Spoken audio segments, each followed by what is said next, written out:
Now, for those who clicked on Professor Paul Taylor's bio, you'll see off the invitation, if I read the whole list of achievements that Paul's had through his career, we probably wouldn't give you enough time to speak today. So I've done a bit of the Brodie's Notes version and just limited it to the top dozen highlights of his career to date. So here we go, in no preference. He's a former naval aviator who spent 8 years specialising in both anti-submarine warfare and search and rescue. Impressive stuff. He's a research professor of exercise science. He's an accredited exercise physiologist, nutritionist and neuroscientist. He's the founder and director of the Body Brain Performance Institute.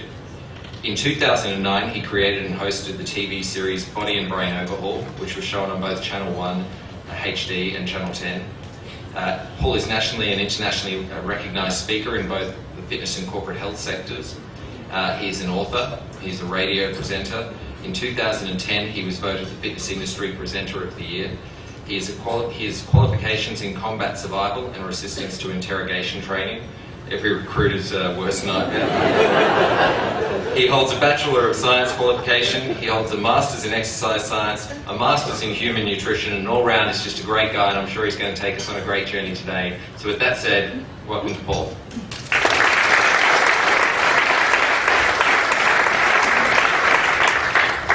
Thank you, Craig. And guys, thank you for making it first thing in the morning. Now, because it is early morning, I just want to see that everybody is actually awake. So I'd like you all to copy exactly what I do, please.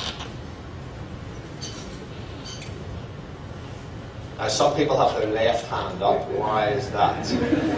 Okay. So we'll talk it through from here. Turn the hands around. Cross them over.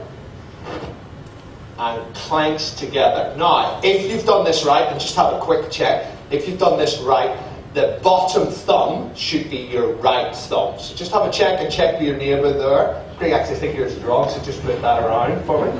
Okay, now what I'd like to do is all face me, point fingers out, like this, your index fingers. Clap your hands once, or your fingers. Clap your fingers twice. Now, if I haven't managed to fool all your brains, you'll be able to do this.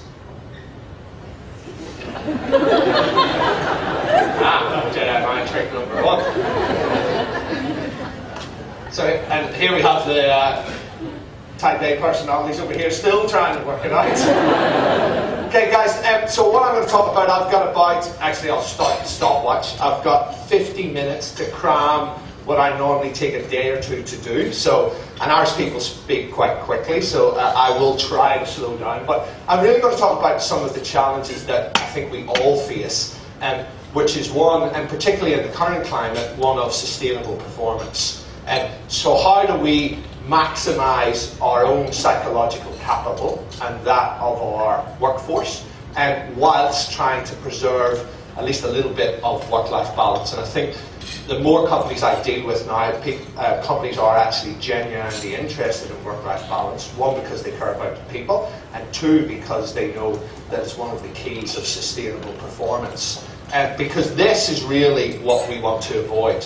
And there's an actual Japanese term called karoshi, which literally translates as death by overwork. And there's a spate of it in Japan in the 1980s.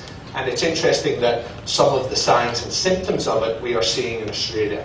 Working very long hours, and actually the Australians don't actually fit. Anybody who's from the UK has this preconception of the Aussie bludger, and it doesn't actually fit because Aussies work more hours than any other industrialised nation. So that's one thing that leads to karoshi. The other thing that leads to it is very high levels of distress.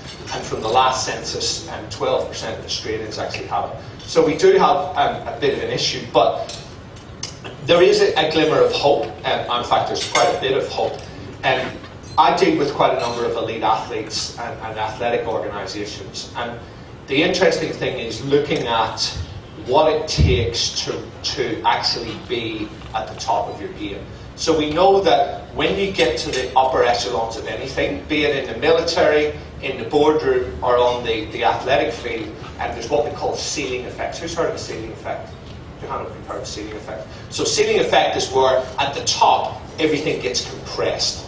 So at that level of athletics or military or where you guys are, everybody's bloody good. Now, the nice thing about that is that when you get to there, small things make a big difference. Here is the percentage time difference between a gold and a silver medal in a range of sports in the last Olympics. And it was just in the men's, but the females are very, very similar. And you'll see everyone was less than 3.5%, and most of them are less than 1%. So I think if you take nothing home today other than this, it's that at the top level, small improvements can have a huge functional outcome. So let's look into some of the solutions, and these are it's categorized around, or scaffolded around, what I call the neuroscience of performance. I've only got time to touch into 3 of them. I'm going to talk a little bit about know thyself, perform under pressure, and then how to engage and influence others, what social neuroscience tells us about that. So firstly, let's have a look at know thyself. And I just want to talk for maybe 2 minutes about leadership. And my approach to leadership is unapologetically military. I spent 8 years as a British naval officer, and they have some of the best recognised leadership training in the world. And I think the reason why we can all borrow something from the military is because in the military the chips are very different. And leadership in the military is about inspiring somebody to come out of the trenches and go into battle where quite potentially they will die. Whereas in the corporate world, it's a little bit different, trying to inspire somebody to willingly stay at work until 8 o'clock at night to do a good job. So the chips are a bit different, and they've had thousands of years of practice. But so just a couple of little take-home lessons. Firstly is just getting to the definition side of things. This is a US Admiral who put it very succinctly: you manage things, you lead people. So I'm just going to talk about, for 1 minute, about the people side of things. And if we look at, this is the British military definition of leadership, which is influencing people by providing purpose, direction, and motivation. Now, in the military, everybody knows what the purpose of the mission is. Everybody knows the purpose of being in the forces, and that is a driving factor. In fact, it is purpose that drives people to do extraordinary things, particularly when they're under pressure and when the chips are down. And for me, in organisations, purpose is really about the vision statement. And when I work with senior leadership teams across a range of companies, I'm constantly shocked about how few senior executives can actually tell me verbatim what the vision statement of the company is. And because that is the thing that it really drives the purpose of it, and particularly when the pressure's on. But I just want to talk a little bit about motivation, because if we look at the Latin, it's a Latin word, it comes from movare, which is to do with emotions. And there's been a lot of research on leadership from an emotional standpoint, which shows that there's 3 ways that a leader's mood, your mood on a daily basis, will impact upon your team. One is on individual members, and this is this idea of emotional contagion, that emotions are contagious. I think probably everybody in here knows what I term as an energy vampire. Somebody who can walk into the room and suck the life force out of the room within 2 minutes. But we all know somebody who can go in and absolutely inspire the whole room and lift the whole mood up within a couple of minutes. So the other way that we know is that